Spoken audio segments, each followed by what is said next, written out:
Welcome, everyone. I am Dr. Meghan Clark in the theology department here at St. John's University, and I am the faculty co-chair of our St. John's CRS Global Campus Committee. Our committee organizes a series of events. This year they are all virtual, looking at to create conversations on issues of global justice. And as much as possible, we look for places where we can think more deeply about how things that are local are really also global, and the way that things are global also touch us in our local communities as well. We have quite the panel I'm very excited for this evening. And thank you all for being able to join us as we rescheduled, as Hurricane Zeta did not cooperate with the original plans a couple of weeks ago. As we always do, we will begin with prayer. Generally, the student ambassador who is supposed to join us wasn't able to join us on the redone day. And so if I ask everybody to please take a moment and pray with me to uproot racism. It is a prayer we have taken from the Sisters of Mercy. Good and gracious God, you invite us to recognize and reverence your divine image and likeness in our neighbor. Enable us to see the reality of racism and free us to challenge and uproot it from our society, our world, and ourselves. This we pray. I want to welcome everyone again, and I'm going to introduce our very distinguished panel. And then our process will be that I will ask a round of questions to the panel, each of the panelists, and then after that, we will have and begin taking questions from the attendees. At that point, you can see, all of you should be able to write in the chat. And so if you put your questions there in the chat, Kathy Shaughnessy, a member of our committee, and myself will be keeping an eye, and she'll be watching it to make sure I don't miss any questions. We have with us this evening Olga Marina Segura. Olga is a freelance writer and the opinion editor at National Catholic Reporter. She's the author of Birth of a Movement, Black Lives Matter and the Catholic Church, which will be published in February 2021. Previously, she was an associate editor at American Media. She's a co-founder and former co-host of the popular podcast Jesuitical. Her writing has appeared in The Guardian, Latino Rebels, Shondaland, Sojourners, Refinery 29, and The Revealer. Prior to working at America, Olga was an intern at the Permanent Mission of the Dominican Republic to the United Nations. This is also exciting for me because she's also one of my favorite editors to work with. I absolutely love whenever my work gets assigned to Olga. Toussaint Kafahire is a Jesuit priest, a native of the Democratic Republic of Congo. He is a published poet, political scientist, and certified executive coach. He currently serves as the administrator of St. Pierre Canisius Jesuit Community at Loyola University, Congo. He is an Africa Region Coordinator for Catholic Theologians and Ethicists in the World Church, and Vice President of the African Studies Association of Africa. He has a PhD in political science from Loyola University, Chicago. He has published works looking at democracy, the role of culture and religion in African society, social and economic development, and political engagement in Africa. He also was a colleague of mine when I taught at Hekima College, which is where he was up until this year in Nairobi, Kenya. And finally, we have David Robinson Morris, the founding director of the Center for Equity, Justice, and the Human Spirit at Xavier University of New Orleans. He's also assistant professor in the Division of Education and Counseling and serves as the university's Director of Corporate and Foundation Relations. He holds a PhD in Educational Leadership and Research with a dual concentration in Higher Education Administration and Curriculum Theory, and an an Education Specialist Certificate in Educational Leadership with a focus on applied research, measurement, and evaluation from Louisiana State University.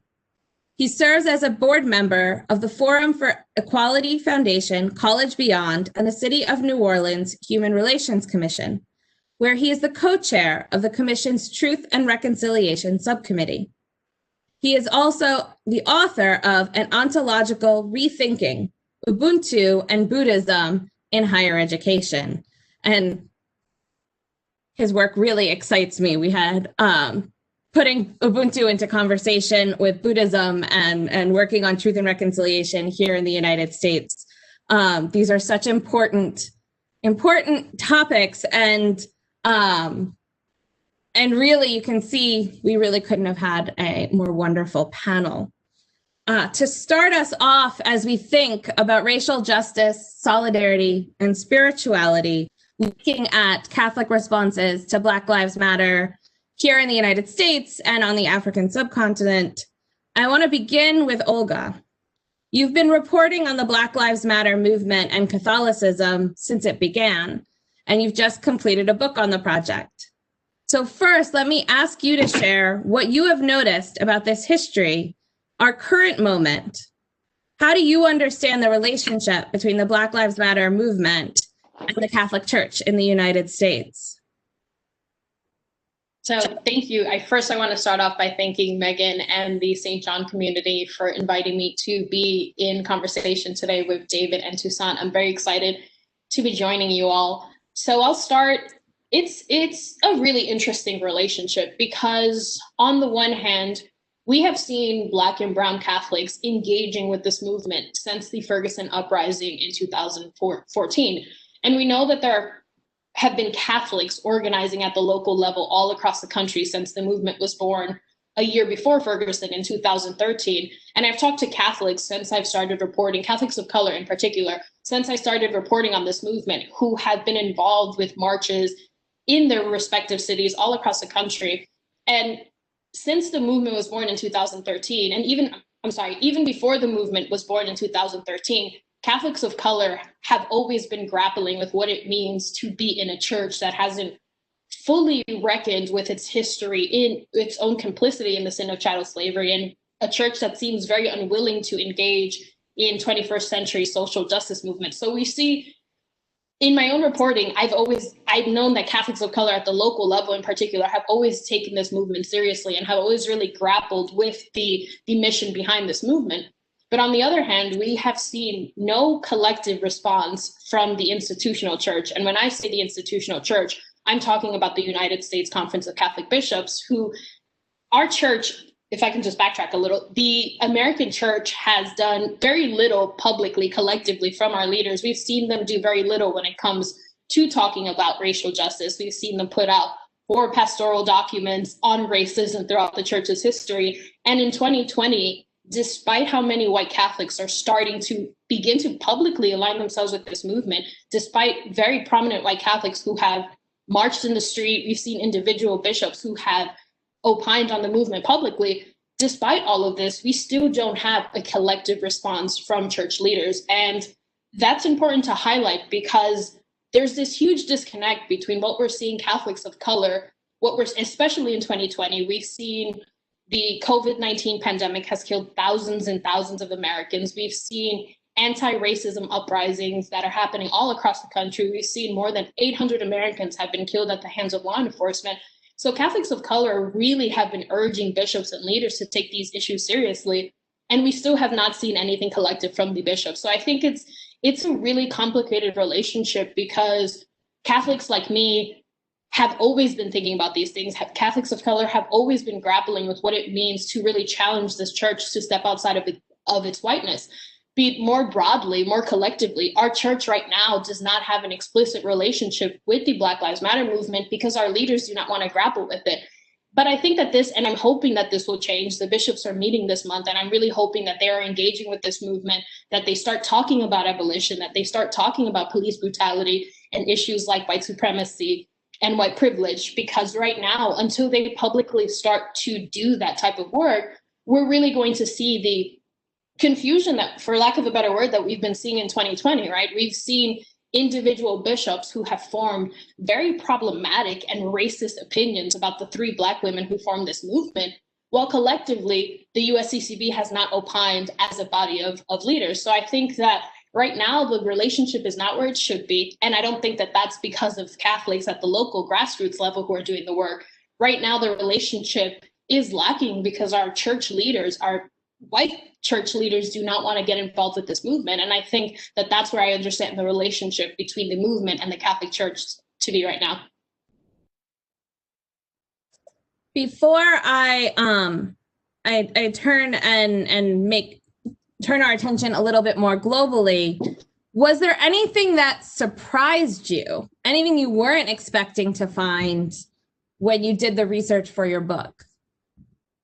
Yeah, I think what was most surprising for me, and I'm forever grateful for the scholarship of Dr. Shannon D. Williams, who is if anyone is not familiar with the brilliance that is Dr. Williams, she's a Catholic historian who has done a lot of the research and a lot of the information and knowledge gathering for the church. And her work was extremely pivotal for my own book. And as I was working on my book, I came across her research that explicitly showed how the church had actually been very complicit and very involved in slavery even before 1619.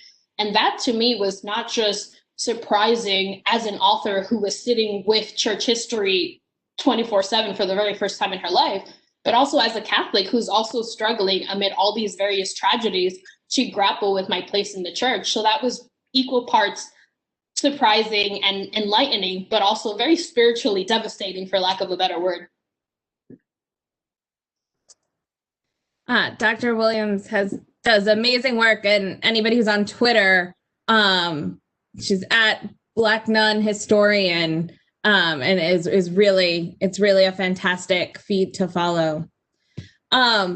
This question of local versus the institutional response of the USCCB is a good segue to Toussaint and asking you to help us think about what is or isn't happening in sub-Saharan Africa. The idea for our attendees, the idea for this event came when Toussaint was telling me that he was working on looking at responses to George Floyd's death within communities in Africa, or the lack thereof, and how this was happening over the summer.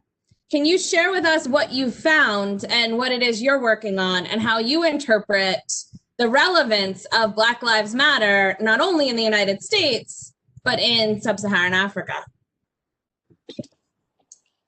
Yes, thank you very much, Meghan, for, first of all, the invitation the panel, and add my voice from all the way from Africa, Kinshasa, to the conversation that is taking place. I'm very, very happy to meet with Olga and Dave and all the people who are actually following us.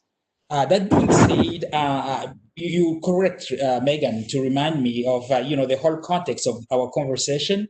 Because I can remember, sitting in my living room in Nairobi last summer, and going through a weekly magazine, the East African, when I bumped into this article by John Ulimwengu, a Tanzanian opinion leader and writer, lawyer, who had just written about the event that was taking place around the world, reactions to the George Floyd murder in the US.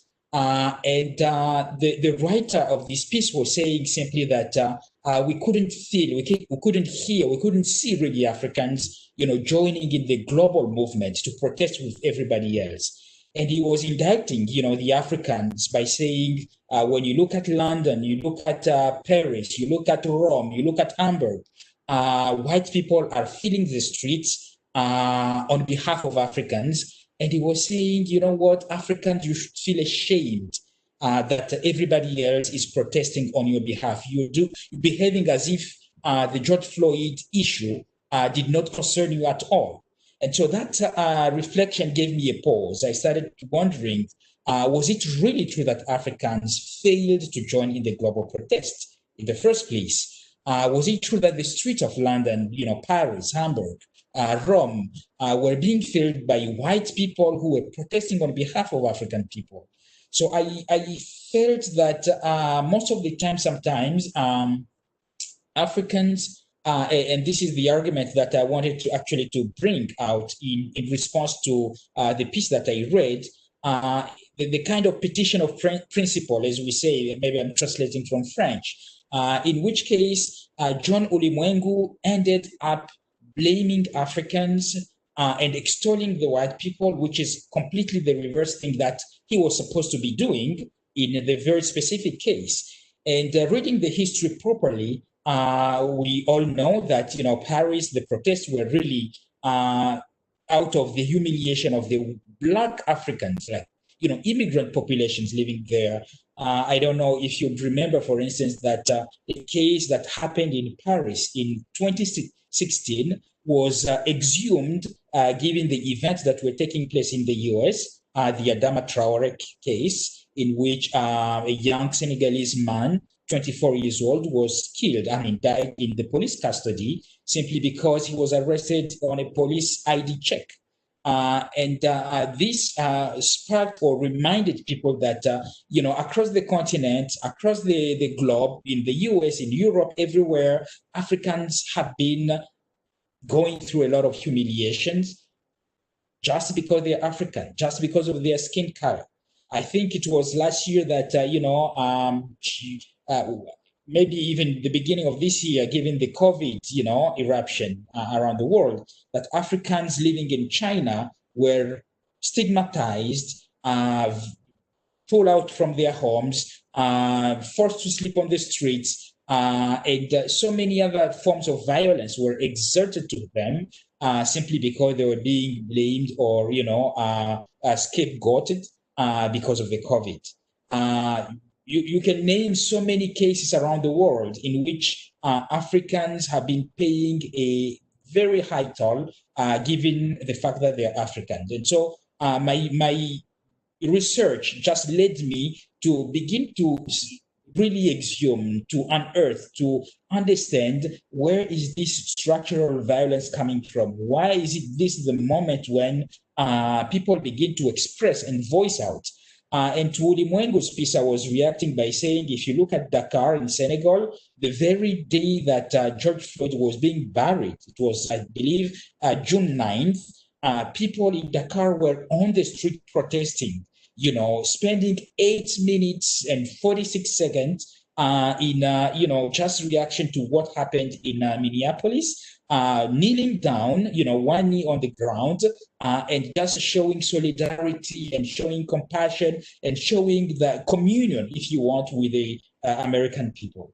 And Dakar or Senegal in general is one of these countries in Africa where, the eyes have never been, diverted from the US, given the history of slavery. Remember in 2013 when Obama made a trip to the island of Gorée, which is, the place of, departure for slaves. So all the way from Dakar to South Africa, in Pretoria, I think you had plenty of protests, people showing that we do care about what happened in the US, because George Floyd is not just an African-American. For many people, he's an African, he's a human being. And, most Africans could relate to that.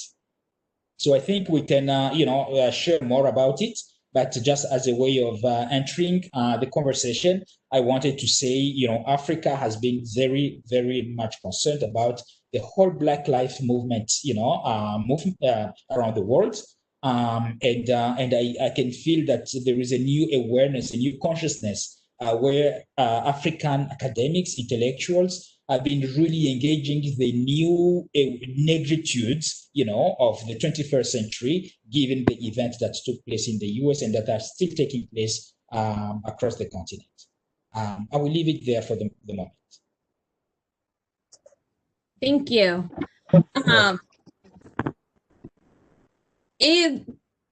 I'm trying to decide whether or not to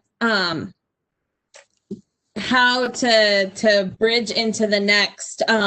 When we come back around, I want to hear a little bit about whether or not the response from the church has been the same as it has in the US, or given the African context, are they more supportive of talking about these issues? But I want to bring David into the conversation, especially excited because your work bridges between both locations so directly, and looking at racial justice and Ubuntu and through your work on truth and reconciliation. Could you tell us a little bit about Ubuntu and how this particular African spirituality can help us think about racial justice and solidarity more deeply here in the United States? Of course. Thank you, Megan, and thank you for having me. And I'm so happy to be here too with the panelists. This is going to be great. Toussaint said something that was key. George Floyd and the others were human beings, right? Ubuntu is the quality of being human, right? It is what it means to be a human being. It's most often defined as I am because we are, but it's a recognition that humans aren't born, but they're made in relationship with other human beings, right? That we are communal, that we are interconnected, that we belong to one another. This is what Ubuntu does for us. And I tend not to call it a spirituality as much as a philosophapraxis, right? It is a way of being and a way of doing in the world that shapes everything. And the researchers, the philosophers tell us that an African's life is anchored by Ubuntu, right? And that includes Africans in the diaspora. I argue that it is one of the things that throughout our enslavement here in this country that we have hung on to, that we cling to very tightly, the sense of community and communalism, right? And that we literally belong to one another, and that humanity is a quality that we owe to one another. Right? This isn't just some fluff, but it really helps us to live together in community. And so, for me, Ubuntu, again, is the quality of what it means to be a human being. And there's lots of literature on Ubuntu from African philosophers, and it's really funny, right? Because in South Africa during apartheid, the Black South Africans were called Bantu, right? Which translates for them into human being. So imagine a white person calling you human being. So what does that make them, right? And so it's this lovely irony, right? That it's a recognition that I am a human being, even though you're not treating me like one. And it's also, as Desmond Tutu would say, that the victim and the perpetrator are tied up together. Right? So whatever you've done to me, you've actually done it to yourself. Whatever harm you've caused me, you've caused that harm to yourself and the body as a whole, right? What Ubuntu does is it centers community, it centers cooperation, it centers wholeness, right? That we are all parts of a whole. It is, as those of us who study Ubuntu know, it was central in South Africa's truth and reconciliation work. And for two reasons, right? It engenders reconciliation and forgiveness. Now, some things, maybe this is unchristian of me, but some things are unforgivable, right? We can reconcile that it has happened and that we are agreeing to move on. But as, who is it? I think it's Derrida, who says you can only forgive that which is unforgivable, which can never be forgiven, right? And so it was key for them in order to move forward as a country, to move past all of the atrocities that had happened to them. They asked people, they asked the Black South Africans and the white South Africans, more often the Black South Africans, to move past what had happened to them, right, for the well-being of the whole. And that's how they get to where they are today. Was there a second question in there? I can go on all day, so I won't do that.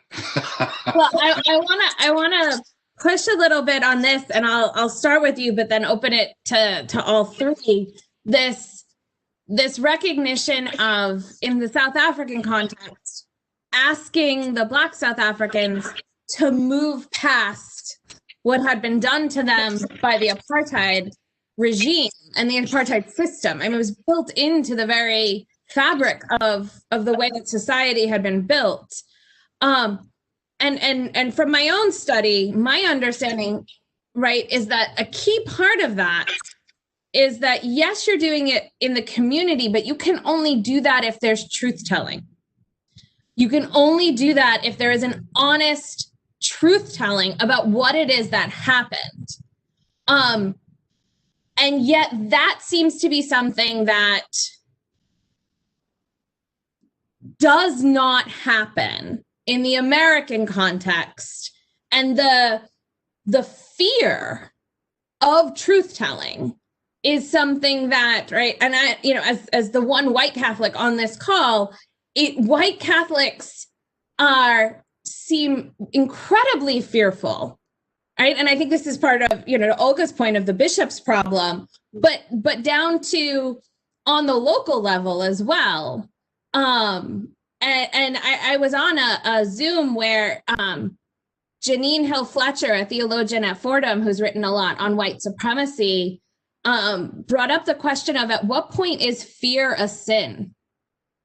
And acting out of fear a sin. And this was a couple of days ago, and what you just said had it in my mind. So I want to start with you and then throw it over to Olga and Toussaint in terms of this question of, in order to actually have racial justice where we are one human family, the way both Ubuntu and Catholic social teaching envision, we need truth telling, right? And how can we get there? And where do you see the fear and the hope? That's a great question. And my colleagues at Xavier are tired of hearing me say this, right? But I say often that if we have lied about who God is, then we have lied about everything, right? And this lie of white superiority is based on religious text. The foundation of the lie is based on religious text. And when we start to tell the truth about God, the very foundation of white supremacy has no choice but to crumble. Imagine being in power for centuries based on a lie, based on the supreme lie, and more lies that you've had to tell to make that lie the truth, right? Imagine that. And imagine coming to terms with everything you thought you knew about yourself was false. Everything you told yourself about how great you were in comparison to other groups was false. Of course, that's going to be a moment of fear for you. That's going to emit some fear. But it doesn't mean we don't tell the truth, right? It doesn't mean that we still don't tell the unvarnished truth. And the unvarnished truth is that this church, the American church, has its foundation in white supremacy and in patriarchy, in white patriarchy. That's the truth, right? And all the stats show that. The fear comes in losing my position, right? How do I tell the truth and maintain the superiority? That's the issue. And how do I tell the truth about who God is and keep my congregation? Right? Those are the fears. The truth really does set us free, but we have to have the courage to tell it, right? And Black Catholics have been telling the truth for a long time. My dear grandmother, who's gone, would always tell me, you were born Black, you were made Catholic, right? Your first obligation is to your Blackness, not to your Catholicism. Because our people, who the ancestors who stretch back to God herself, right, existed before church, existed before a Christ, existed before this idea of God. And we will exist well after it vanishes. So you have to tell the truth about who you are, right? That doesn't really answer your question. It was more of a sermon, but that's my answer. Olga, I am building off of that, right? You've gone into so many communities in doing your research and in reporting on other matters as well. Why do you think, or have you seen places or ways of breaking through this resistance and fear to tell the truth about racial justice in the United States? And we've seen this as Georgetown in particular tries to grapple with its history. Are there places, because it seems like there is a deep struggle between intellectually acknowledging that all are equal and none are superior to others. And then there's the practicality of thinking through in the American context, what unraveling hundreds of years of structural supremacy. We need to tell the truth. Where do you find hope, and where in your reporting have you maybe found places that are working to tell the truth in a way that brings people together of different backgrounds and different races? Yeah, that's a really, really wonderful question. I think that I'm seeing, as I mentioned earlier, there's a lot of local stuff happening in parishes that I'm seeing in the Bronx or in Chicago or in cities all over California, all over Texas. We're seeing a lot of efforts that are Catholics starting book clubs, Catholics raising funds to support organizers on the street. But we're not necessarily seeing all of these stories because, again, as a church, we're still sort of figuring out what the place of the church, what the Catholic role should be in this movement. So I think I've encountered a lot of Catholics who are doing stuff off the record, who are doing a lot of anti-racism work because it's their calling, because they're working with their communities. But I think it would be, sorry, I lost my little earplug. I think that it would be in the spirit of, I want to back up a little. David was talking about the need to be truthful and the need to be honest about where the church is. And the reality is that even though we've been seeing white Catholics very publicly begin to align themselves with movements that are fighting for Black life, we're not seeing enough. And the reason I want to point this out is because you talked about the fear that a lot of white Catholics have felt. And I think that this is very real in our leaders. It's very real in it's very real in the white Catholics that I encounter. But the reality is that Black and brown people are being killed in the street. Black and brown people are dying in the middle of a pandemic. Our lives are being threatened every single day in this country, all over the entire world. We're seeing the rise of police violence in Mexico. We're seeing it in Peru. We're seeing it in Nigeria. This is the reality. We are facing an existential threat every single day. My fiance and I have conversations every day where we talk about whether or not we truly want to raise children in the United States. And then we have to ask an even deeper question where we say, is there a place that will be truly safe for a Black child in this world? And so while there are glimpses of hope that we are seeing in 2020, we are not seeing enough because, again, I want to point back to David's wonderful sermon because you said everything so perfectly. White Catholics need to stop being afraid. They need to stop using that as an excuse, because the reality is that our lives are being threatened and we need white Catholics, white leaders to understand that and to acknowledge that true solidarity, true allyship, in order to really move our church forward, in order to really position yourselves in this movement, true solidarity requires, as David was saying, Catholics to really not just tell the truth, but also ask themselves, how am I going to give up power to truly center the experiences of people who don't look like me? Because if we are in a church, a 200-plus-year-old church, where whiteness has become synonymous with our faith, then white Catholics and white leaders really need to start asking themselves, what more should I be doing? I think it's been wonderful to see a lot of white Catholics say, Black Lives Matter, let me talk about this movement for the first time. But what I'm wondering, and this is, you caught me on a week where I'm at my most cynical and at my most sort of spiritually devastated. But the question that they need to start asking themselves is, how am I going to give up my power, give up my resources to really create these spaces? And I think once I see white Catholics, especially white Catholics with money and power in our church, publicly begin to ask that question, publicly begin to address the very real concerns that we have, then I will start to be hopeful in this church. Because I think for right now, there's so much tragedy, there's so much death, that it's very hard for me to look for moments of hope. And I think that this is just my call to say there's more that we can do, and there's more that white Catholics should be doing to create these moments of hope in our church. Well, and I think you also pointed on something that hasn't been brought up yet, but the thing that has a lot of us devastated this week is the in the U.S. context, the release of the McCarrick report.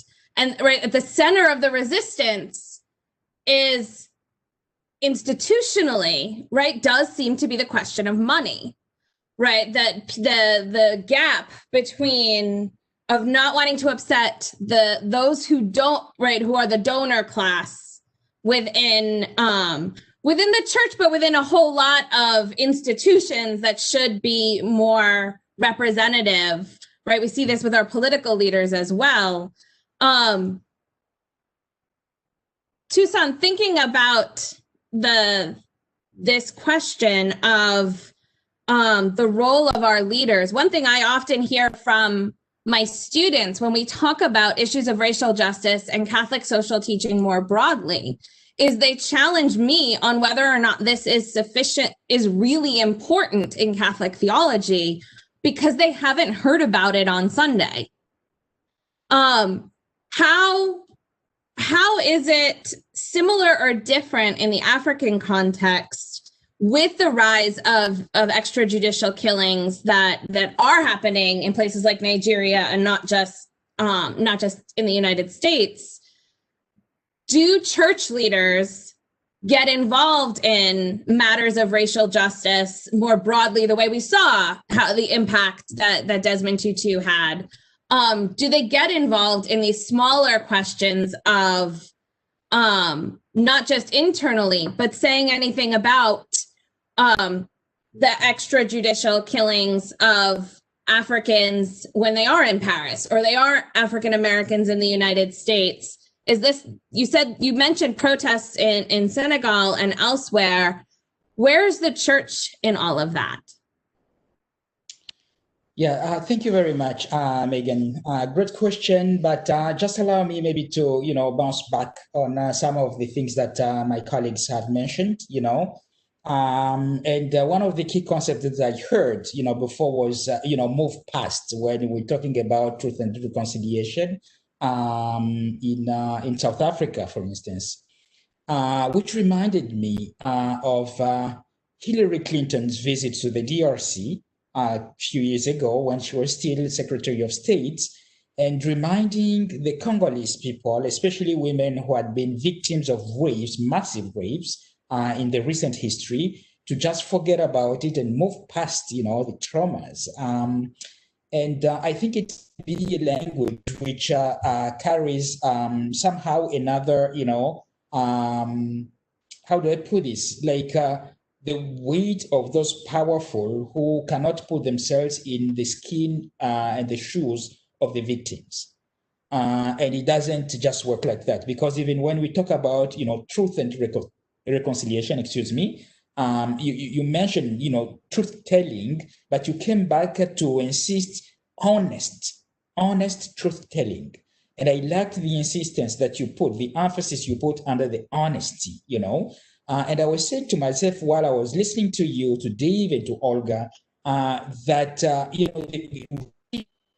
the truth that we need to be telling is simply to recognize what Dave was calling the humanity of the other, the moment you begin to recognize the humanity of the other, maybe you begin also to shape differently your awareness, your consciousness, your relationships, and the power that can be involved in that kind of dialogical encounters. That being said, allow me to come back to the question that you just raised. Living in south part of the Sahara, in Africa, I think when we talk about race or racism, we really have to set ourselves up against, the global stage. Because within Africa, if we can talk about, how power is distributed, usually in sub-Saharan Africa, it's not along the racial lines because we are all Black. But it could be maybe along, other, tribals or ethnicity or other groups that, have favored themselves or privileged themselves across the history and, just monopolize the, access to power and to wealth. So that still exists, but it is not necessarily the way, it is shaped in a context of the West, Europe or America, for instance. Now, how has the church positioned itself vis-a-vis those questions that pertain to the primary truth, which I was calling, just recognizing the humanity of the other, which will compel also to promote, to foster, to protect the dignity of every single human being. I believe that is one of the key and primary, really, problems that we face in sub-Saharan Africa. And when it comes to, say, South Africa, or say the Rwandan genocide, 20 years ago, or, to the crisis that has besieged the whole of the Great Lakes region and killings and rapes, I think it is basically the denial of the humanity of the other and that inalienable dignity which everyone should enjoy given, our image and likeness with God.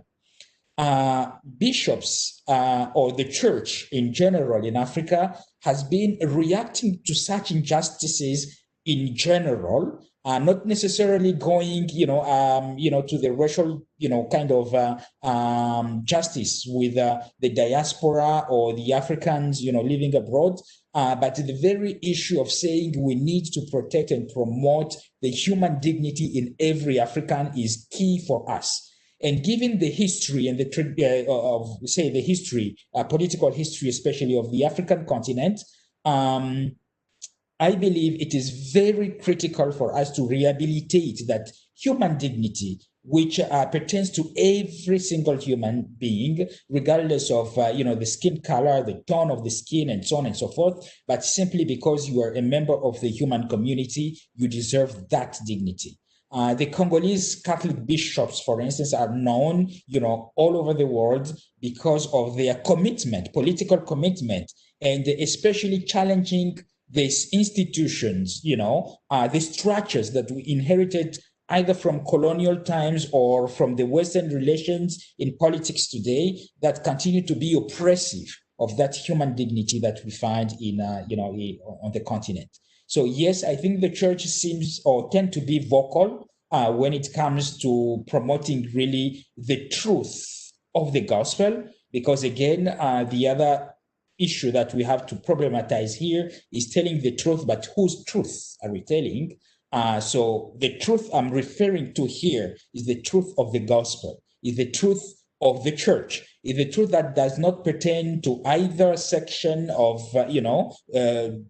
human race or races, but to all of us because we're human beings. And that is what I believe, is involved in the kind of, say, the conversation that we are having right now. So thank you very much for that question, Meghan. Thank you. It raises for me the places of both similarity and difference where there are such, because of colonialism, and not just the slave trade, but because of colonialism, there are deep resonances to the structural injustice that's built into the system, but there also ends up being this gap because the Europeans go home. And so, right, and so you're still living in a post-colonial context that has to be grappled with in a way that is akin in many ways to the effects of slavery and segregation and Jim Crow in the United States. And yet there's no separation between in the same way that in South Africa, everybody had to figure out a way to simply exist in the same place in ways that the similar violence ends up happening to Congolese or Senegalese or Kenyans when they're in other countries because of, and that can be removed from what everyday Africans see as their lives in a way that for African Americans and Black Americans more broadly, there is no separation. One of the questions in the chat that I wanted to raise is that within this context, and it's KTN, I hope I said the name right, in the chat, who asked and noticed that she said, we're taught forgiveness, like David said, but how much of this weight are Black Catholics expected to carry? Like, how much should Black Catholics be required to stand up for ourselves and assuage concerns about making it better? Why is it that Black Catholics are always the ones that seem to have to do the heavy lifting? So I throw out the question to whoever would like to chime in. Whoever would like to can unmute themselves. I don't have a hand raising function. Okay. I think my answer to that would be simple but complex, right? That Black Catholics are expected to carry the bulk of the forgiveness because of white comfort.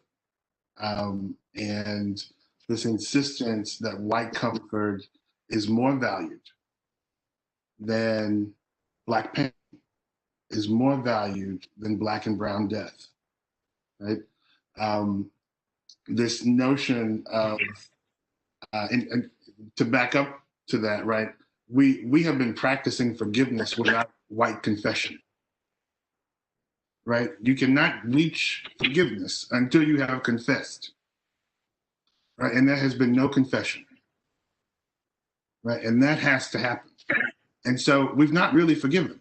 We've reconciled with the fact that we'll never get a true confession. And so we just got to keep pressing. But I don't think we have even begun to touch forgiveness yet because we have not heard a confession. Toussaint, you'd like to, that just, I have, wow. Toussaint, you raised your hand. Yes, it's powerful what Dave has just said, and I like it, but I beg to just differ a little bit, given the idea of forgiveness. And when Dave spoke about forgiveness before, Dave was reminding us that forgiveness is just because, it is not expected. It is beyond what is expected, what is demanded from you. So we forgive regardless, And I don't know if we can make really confession, a condition for forgiveness, because I think it would be too expensive for any person, Black, white, you name it, to just carry the burden, the load of grudges and the pain and, everything. When we choose to forgive, we are giving beyond measure. And I believe really, we have to measure ourselves not over against the person we have in front of us, but over against ourselves. How can I become a better person today or tomorrow or the next day? That does not depend on who I have in front of me. It depends very much on me and the values that I have, decided to just, embrace. So as a Catholic, Black Catholic, white Catholic, whomever we are, to choose to follow Christ has consequences. And that is where I really believe that sometimes we get mixed up between, our faith to Jesus and our, expected, allegiance to the state or to politics.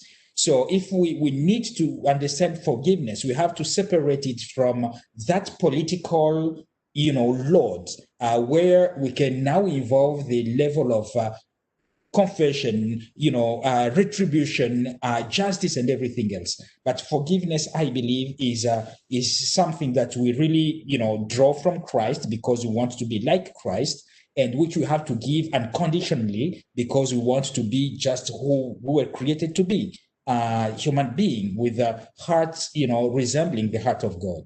So that's what I wanted just to chip in terms of contribution to that question. Needed to hear that. Thank you.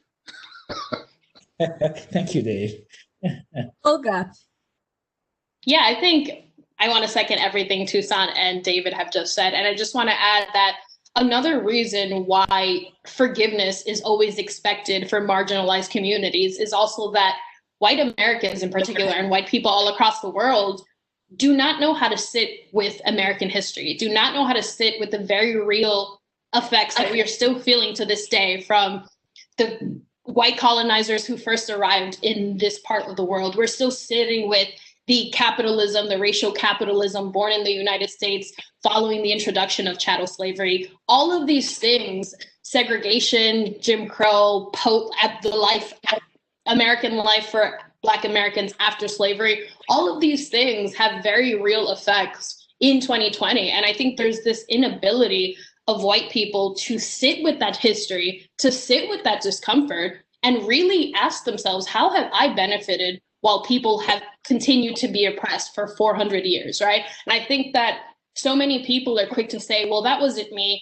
I didn't enslave anyone in this country. I have nothing to do with that. And the reality is that if you are in a white body in the United States, all around the world, it is your duty to sit with that history. It is your duty to sit with how you have benefited from systems that have very explicitly marginalized and killed our communities for years and years.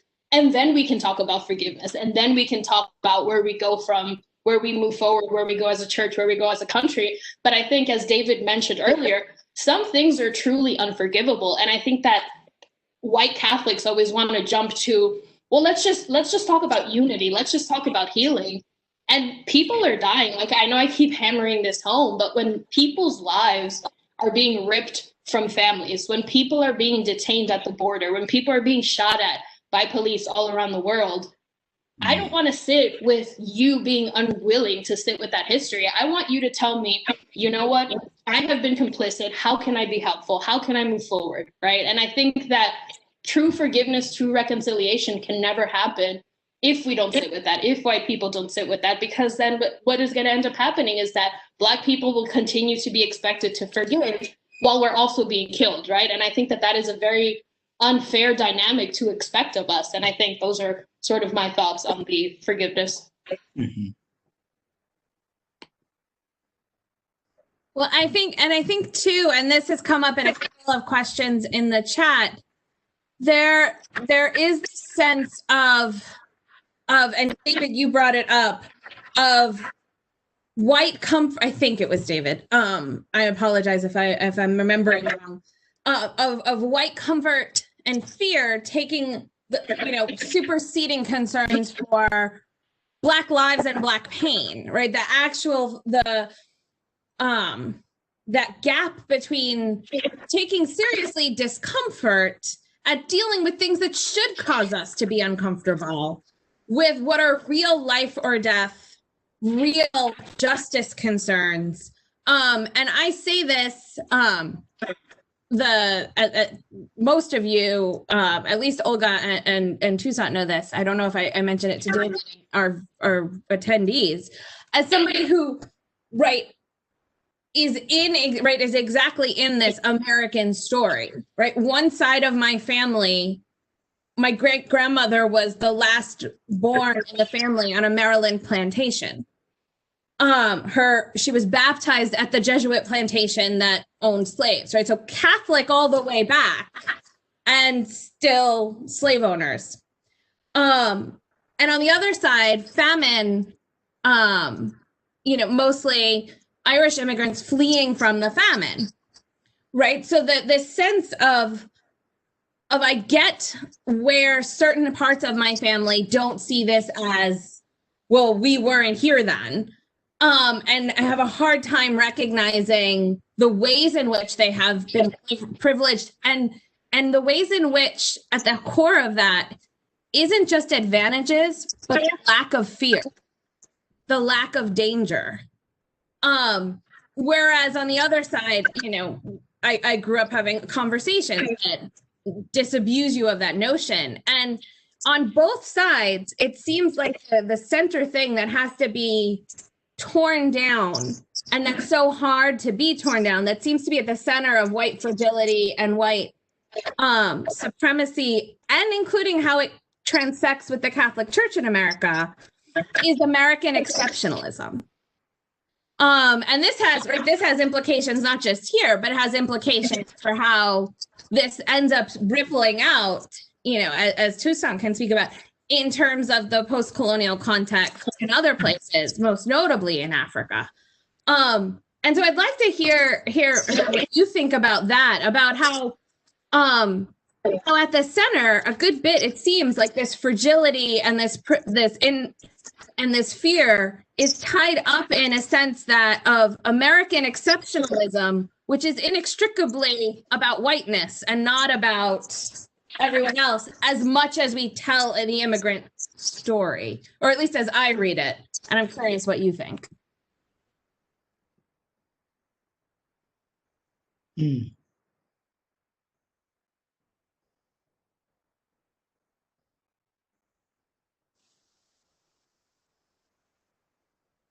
Who wants to go first?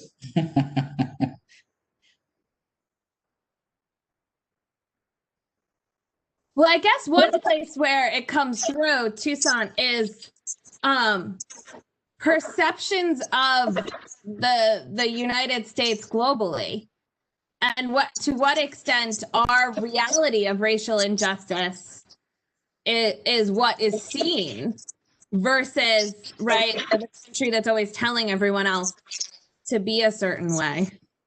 Okay. So I wanted to jump in actually, simply by sharing a couple of years ago, I was in Spain, in Bilbao, with the Jesuits involved in higher education around the world. And I was offering a seminar on, historical reconciliation, justice. And I was privileged to have the current president of Georgetown University, De Joya, on the in the group.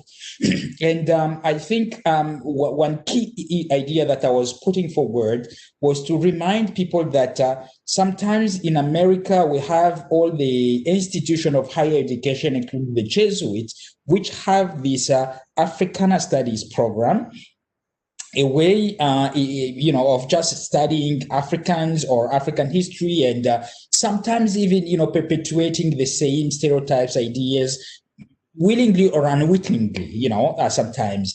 And I was asking De Joya from, Georgetown University to just take that opportunity and share with us how did Georgetown University come, to terms with its own past, with its own history of owning slaves, and just making that public confession and acknowledging it, and asking for forgiveness.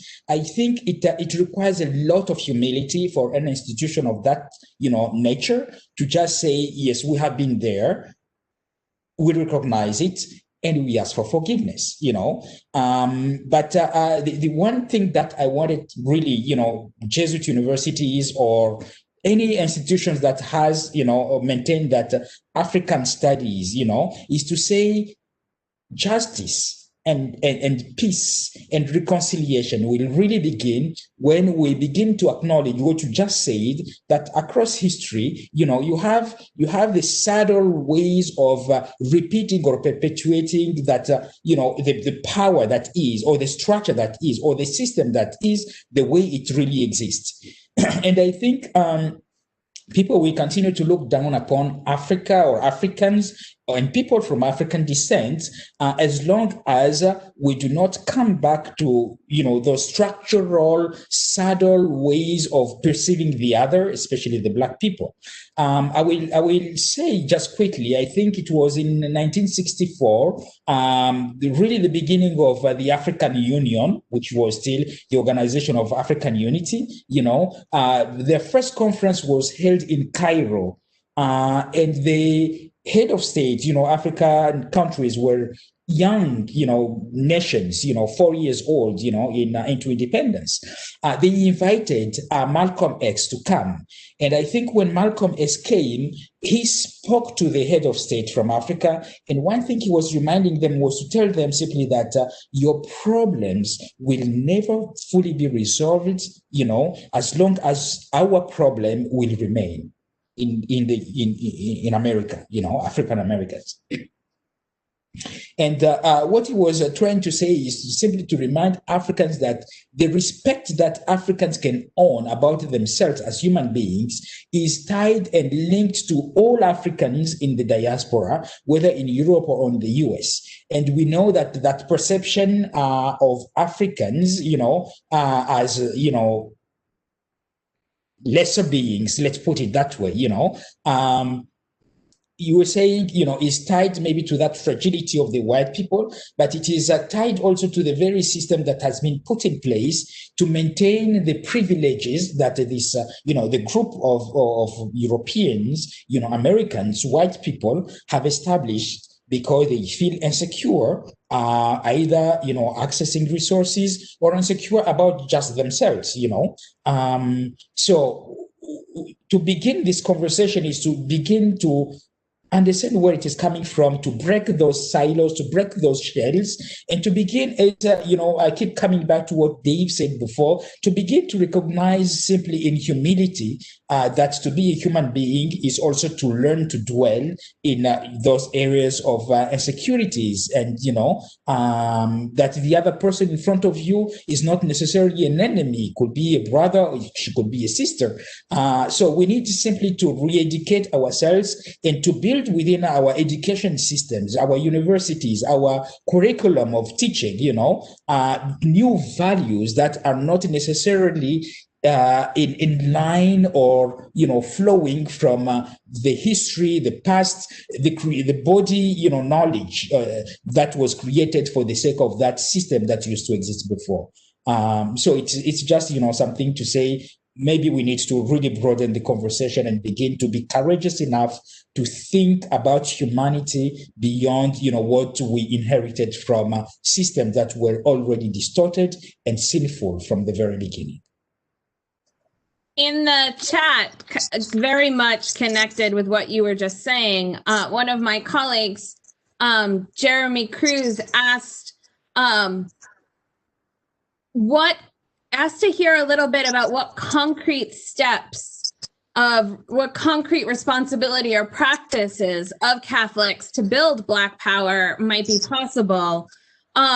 Considering that still, after the last 4 years, you still have so much resistance from the white majority in the United States to really institutionalizing the value of Black life. And he threw in there a quote from Martin Luther King Jr., "Love without power is sentimental and anemic.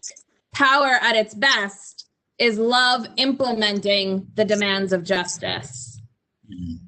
So what, either David or Olga, what do you think are some concrete responsibilities or practices that Catholics are called to practice, get me to talk about virtue, in order to make possible not just institutionalizing valuing Black lives, but also that solidarity as a virtue might be possible? What do you think? Go ahead, Olga. Thanks, David. So I think some concrete actions that I like to just tell Catholics whenever I get this question is, first, I know I keep hammering the USCCB point home, but I really do hope that the bishops, I am hopeful, whether naively or not, I hope that they gather next week and they actually vote to write about these topics, and they actually vote to publish, whether that's a letter or do a video series, whatever it is, I really think that the bishops have to publicly grapple, not just with the Black Lives Matter movement. I think they need to begin to publicly grapple with what it means to be a body of men who are leading the American church. And it's a body of mostly white men over a certain age whose lived experiences are very different from a lot of the most marginalized Catholics in our country and in the universal church more broadly. And I think that a statement from them will really cut through a lot of the polarization that we've been seeing in 2020, and will really get a lot of white Catholics, especially, who are struggling with what it means to be in solidarity, what it means to be an ally. I think it'll really challenge them to think, hey, I cannot begin to think about my faith in 2020 without engaging with topics like police brutality, what it means to dismantle the prison industrial complex, or the Black Lives Matter movement. So I think that is a number one step that I think is super, super important.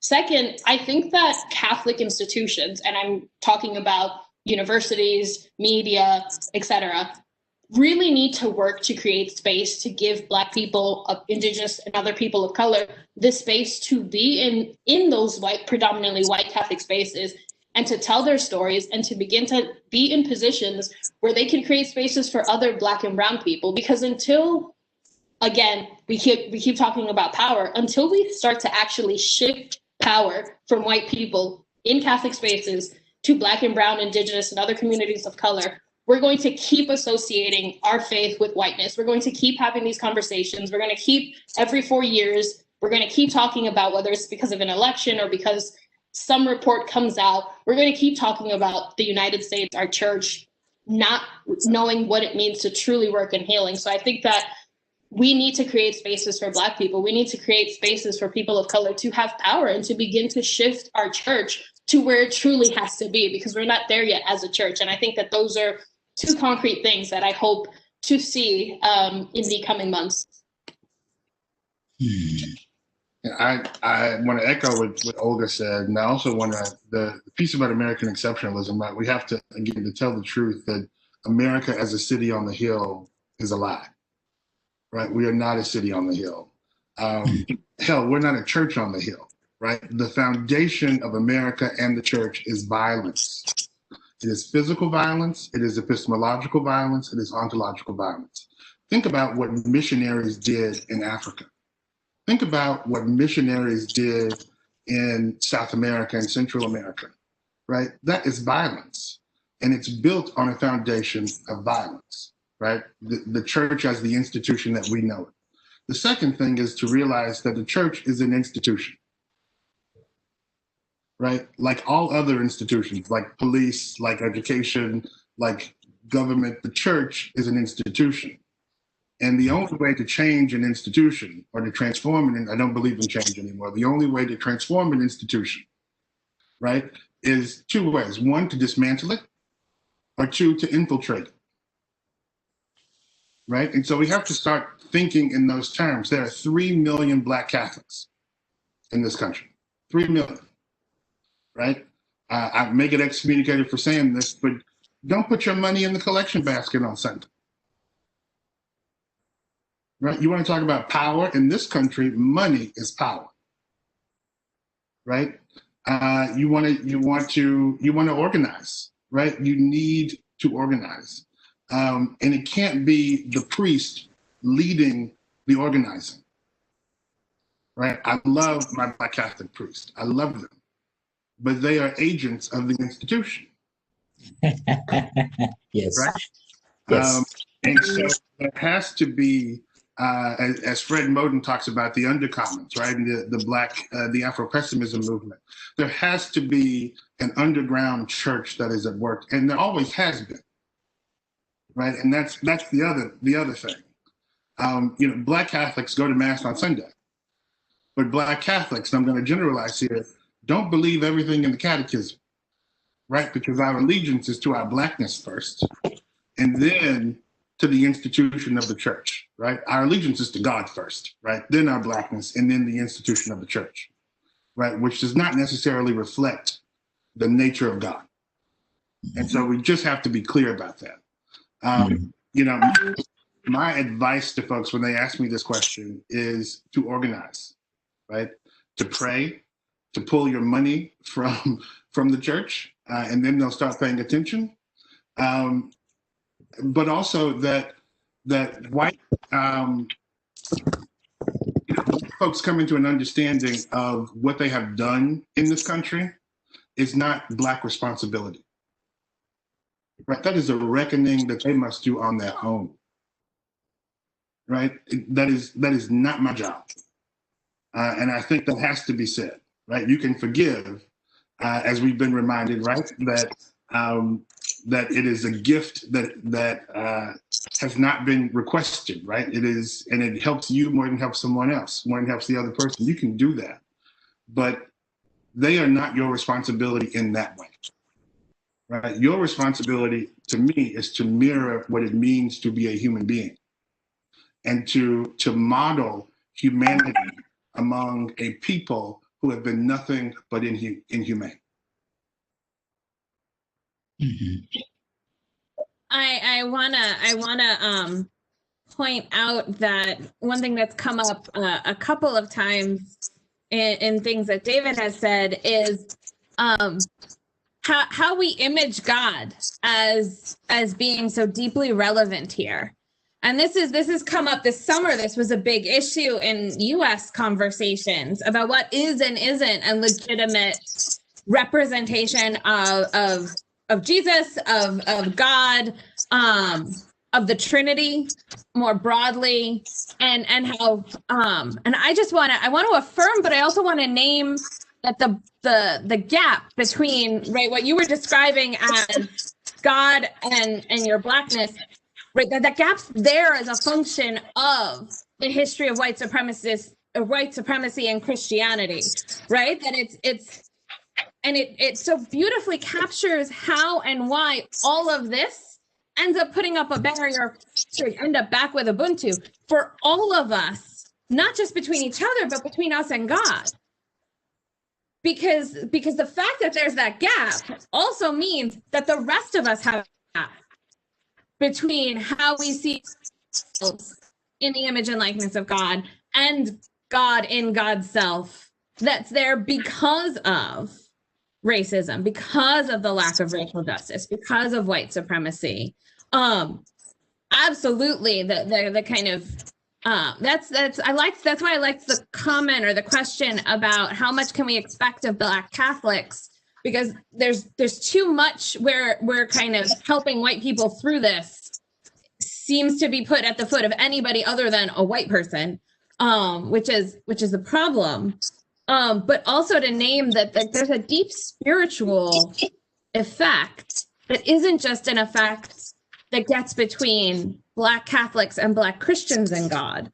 It gets between all of us and God if we take our theology seriously.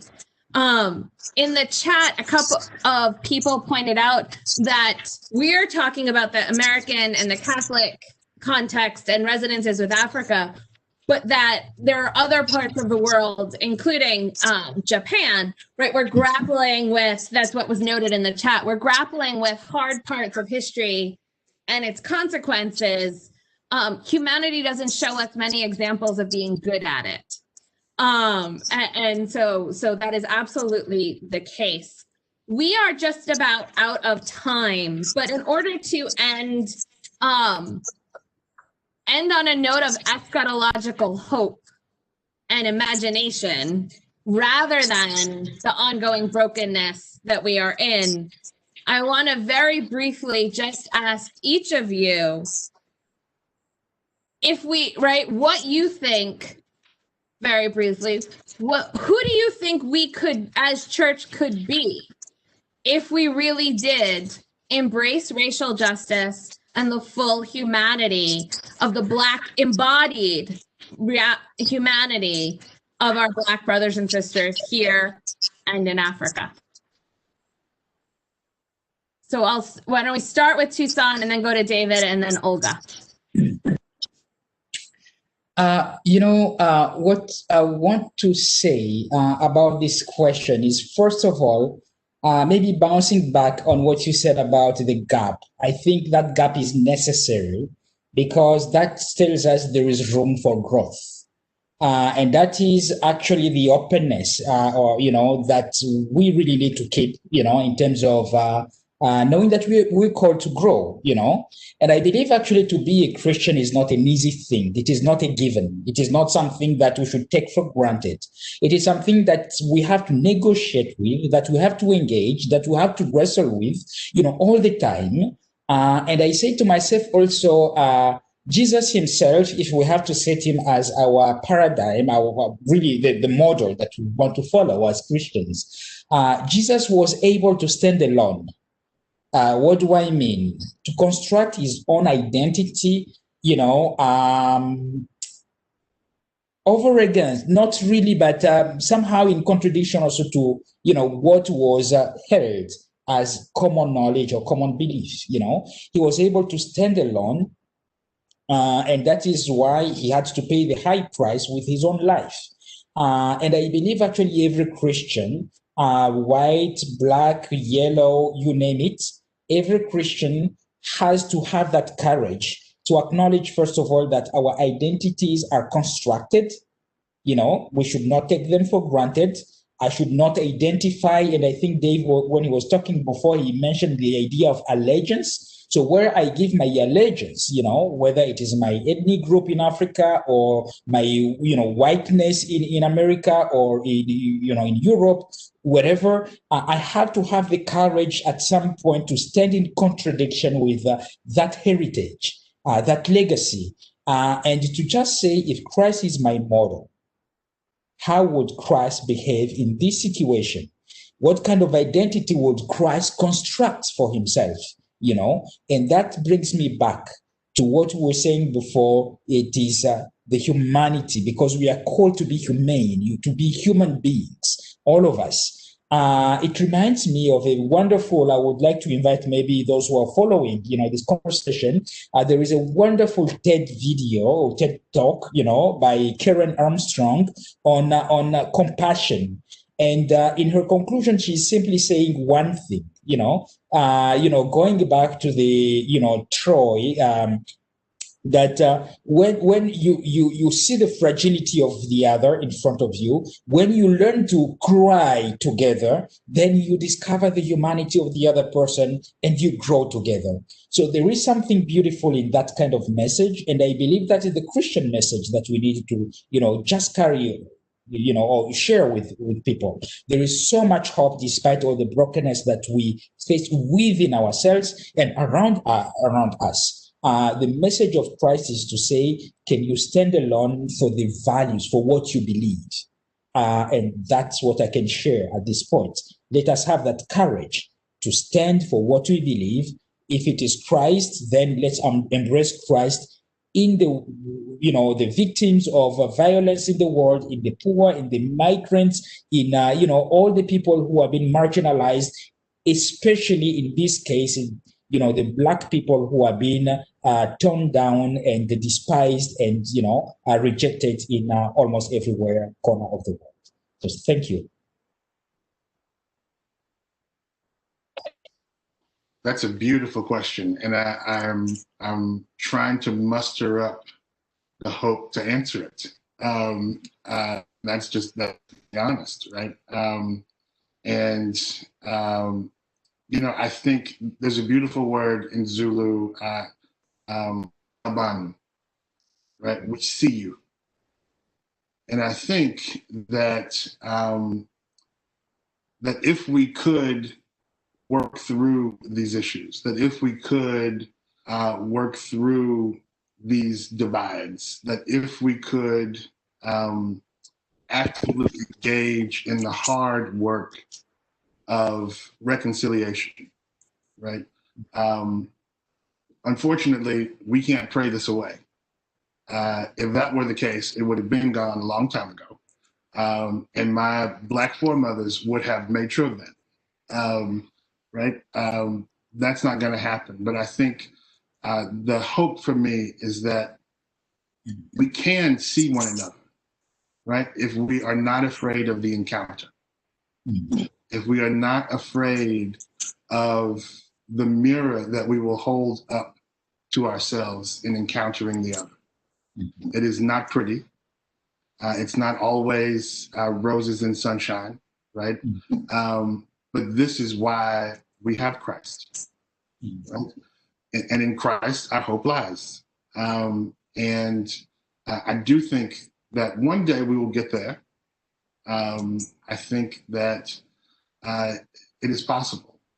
And I think that it is possible for us now and for us in future generations, right? But there does have to be some level of deep dialogical encounter, right? There has to be a level of that. There has to be a transcendence of these false boundaries that we've created to protect ourselves, right? We have to start breaking down walls. And if we can do that, you know, my ideal church is a whole church. Right? And so that's my hope.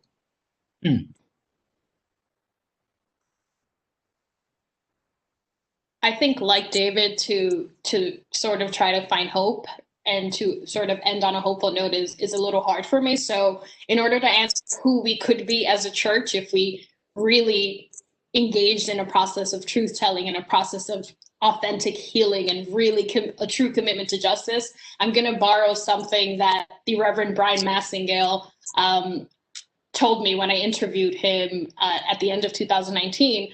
He said that his ministry was to help the church catch up to God. And I think if the church sees itself as this really Christ-centered institution, but it is not Jesus. Like David has mentioned, like Toussaint has mentioned, the church is an institution. The church is not Jesus. So the ideal situation would be a church that has fully caught up to truly being a Christ-centered institution. So that's my answer to that. I cheated a little bit by using Brian Massingale's words, but he's just so brilliant and he said it so eloquently. But I think that's what our church could be. Our church could be a church that has really caught up with God if it really engaged in this process.